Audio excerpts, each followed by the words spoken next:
नमस्ते दोस्तों, स्वागत है आपका हमारे चैनल सारथी वर्ल्ड अफेयर्स पर। यह सियासी हलचल का एपिसोड नंबर 4 है, जिसमें आज हम बात करने वाले हैं एक ऐसी खबर की जो पूरी दुनिया को हिला रही है। रूस के राष्ट्रपति व्लादिमीर पुतिन ने यूक्रेन को सीधा अल्टीमेटम दे दिया है, या तो बातचीत से युद्ध खत्म करो या फिर मैं ताकत से खत्म कर दूंगा। यह बयान उन्होंने 3 सितंबर को बीजिंग में दिया, जहां वो एससीओ समिट में शामिल होने गए थे। मॉस्को से आई एक खबर बताती है कि पुतिन ने कीव को चेतावनी दी है। वो कहते हैं कि यूक्रेन के साथ बातचीत का मौका है, अगर कॉमन सेंस यानी समझदारी प्रबल हुई तो, लेकिन अगर नहीं तो वो हथियारों की ताकत से युद्ध खत्म कर देंगे। दोस्तों, यह बयान कितना गंभीर है यह समझने के लिए हमें थोड़ा पीछे जाना पड़ेगा। पहले थोड़ा बैकग्राउंड। रूस यूक्रेन युद्ध फरवरी 2022 से चल रहा है। रूस ने यूक्रेन पर हमला किया और तब से लाखों लोग मारे गए, करोड़ों बेघर हुए हैं। पुतिन का दावा है कि यह स्पेशल मिलिट्री ऑपरेशन है, नाटो के विस्तार को रोकने के लिए है। वहीं यूक्रेन के राष्ट्रपति व्लादिमीर जेलेंस्की कहते हैं कि यह उनकी आज़ादी की लड़ाई है। अब तक कई दौर की बातचीत हुई है, लेकिन कोई नतीजा नहीं निकला। इस रिपोर्ट में पुतिन कहते हैं कि बीजिंग में चाइना के साथ मीटिंग के दौरान उन्होंने गैस पाइपलाइन पर बात की है और वहां से यूक्रेन का जिक्र आया। उन्होंने कहा, अगर समझदारी जीती तो बातचीत से युद्ध खत्म हो सकता है।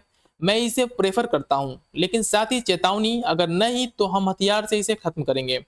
उन्होंने यह भी कहा कि वो जेलेंस्की से मिलने को तैयार हैं, लेकिन मीटिंग मॉस्को में होनी चाहिए। दोस्तों, यह बयान क्यों आया?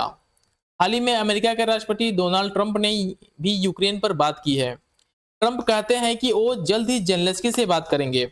अगर पुतिन को चेतावनी दी है कि अगर बातचीत नहीं हुई तो कॉन्सेशन होंगे, गंभीर कॉन्सिक्वेंसेस होंगे, लेकिन पुतिन ने ट्रंप की बातों को ज्यादा तवज्जो नहीं दी। रिपोर्ट में लिखा है कि पुतिन ने अमेरिकी प्रशासन की मूड को समझा, लेकिन कहा कि ट्रंप के स्टेटमेंट सिर्फ चुनावी हैं, सच्चे नहीं हैं। अब यूक्रेन का रिस्पांस क्या है, इसे जान लेते हैं। क्यों ने इसे अस्वीकार बताया है? जेलेंस्की ने कहा कि अगर मॉस्को में मीटिंग जानबूझकर अस्वीकार्य है, क्योंकि वो वहां सुरक्षित नहीं महसूस करेंगे। यूक्रेन की फॉरेन मिनिस्ट्री ने कहा कि पुतिन की डिमांड्स जैसे नाटो को छोड़ना, कुछ इलाकों पर रूस का कंट्रोल स्वीकार करना, यह सब क्या है, अनुचित है। अल जजीरा की रिपोर्ट के मुताबिक यूक्रेन कहता है कि पुतिन असल में बातचीत नहीं चाहते हैं, वह बस दिखावा कर रहे हैं। दुनिया की प्रतिक्रिया क्या है, यह जान लेते हैं। यूरोपियन यूनियन और नाटो ने पुतिन को बयान की निंदा की है। ब्रिटिश पीएम कीम स्ट्रॉमर ने कहा कि पुतिन पर भरोसा नहीं किया जा सकता, क्योंकि वो हमले जारी रखते हैं। वही चीन ने न्यूट्रल स्टैंड लिया, लेकिन पुतिन की मीटिंग बीजिंग में हुई तो लगता है कि रूस को सपोर्ट कर रहा है। इंडिया ने भी एससीओ समिट में मोदी पुतिन मीटिंग में शांति की बात की, लेकिन कोई सख्त स्टैंड नहीं अपनाया।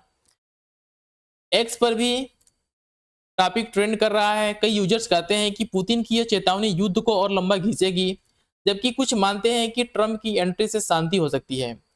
एक पोस्ट में लिखा है, पुतिन सिर्फ ब्लफ मार रहे हैं क्योंकि रूस की इकोनॉमी दबाव में है। दूसरी तरफ रूसी सपोर्टर्स कहते हैं कि यूक्रेन नाटो की कठपुतली है। अब थोड़ा सा हम एनालिसिस कर लेते हैं कि यह बयान दिखाता है कि पुतिन पीछे हटने को तैयार नहीं। रूस ने हाल में यूक्रेन पर बड़े हमले किए हैं, ड्रोन्स, मिसाइल्स, लेकिन यूक्रेन भी काउंटर कर रहा है, जैसे कसर्क इलाके पर कब्जा। अब कुछ बुनियादी क्वेश्चन हम उठाते हैं, जैसे कि क्या शांति संभव है? पुतिन की शर्तें, यूक्रेन का नाटो ना ज्वाइन करना, डोनबास और क्रीमिया पर रूस का क्लेम, या यूक्रेन को मंजूर नहीं। वही जेलेंस्की चाहते हैं कि रूस सभी इलाके छोड़े, बीच का रास्ता निकलना मुश्किल लगता है, लेकिन डिप्लोमेसी जारी है। पेरिस में यूक्रेन के सहयोगियों की मीटिंग हो रही है, जहां सिक्योरिटी गारंटी पर बात होगी। दोस्तों, ये युद्ध न सिर्फ यूक्रेन रूस को प्रभावित कर रहा है, बल्कि पूरी दुनिया को गैस प्राइस, फूड क्राइसिस जैसी समस्याओं से को बढ़ा रहा है। हमें उम्मीद है कि बातचीत से समाधान निकले, क्योंकि युद्ध में कोई जीतता नहीं है। अगर आपको ये वीडियो पसंद आया तो लाइक करें, शेयर करें, सब्सक्राइब जरूर करें, बेल आइकन दबाएं ताकि लेटेस्ट अपडेट्स मिलते रहें। कमेंट में बताएं आपके क्या विचार हैं। मिलते हैं अगले वीडियो में। नमस्ते।